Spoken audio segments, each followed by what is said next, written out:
সুতরাং আল্লাহ রাব্বুল আলামিন সম্পর্কে সামান্য লেখাপড়া যারা করে ওরা আল্লাহরে বুঝবে কি করে? তবে আল্লাহ কোনো অ্যাকশন নেন না। পিঁপড়া সে যদি হাতির দেখে একটা ঠ্যাং উঁচু করে বলে, হে হাতি কত বড় একটা দেহ, এরকম যদি একটা বেসকি দেয়, তাহলে হাতি কি পিঁপড়ারে তাড়িয়ে আসে নাকি? আরে তোমার মতো ছাগল পাগল কইলো যে আল্লাহ নাই, তাতে আল্লাহর কিছু আসে যায়? ছাগল পাগল কুকুর ভেড়া এগুলোর কোনো দাম নাই আল্লাহর কাছে, এগুলোর কোনো মূল্য নাই। আল্লাহ পাক বলেছেন যারা আল্লাহরে অস্বীকার করে, যারা কাফের, তারা জানোয়ারের চাইতে নিকৃষ্ট।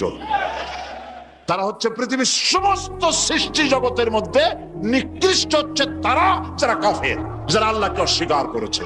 দেখুন কোরআন শরীফে আল্লাহ পাক এক জায়গায় বলেছেন, আমি মানুষ এবং জিনেদের মধ্যে এক শ্রেণীর মানুষ আর জিনকে তৈরি করেছি জাহান্নামের জন্য। জাহান্নামের জন্য তারা তৈরি হয়েছে। কারা? লাহুম কুলুবুন লা ইয়াফকাহুনা বিহা, যাদেরকে অন্তঃকরণ দিয়েছি, এই অন্তঃকরণ দিয়ে সব বুঝলো, এই বিবেক দিয়ে সব বুঝলো, কিন্তু আমারে বুঝলো না, আমার সৃষ্টি বুঝলো না। ওয়ালাহুম আয়ুনুন লা ইউবসিরুনা বিহা,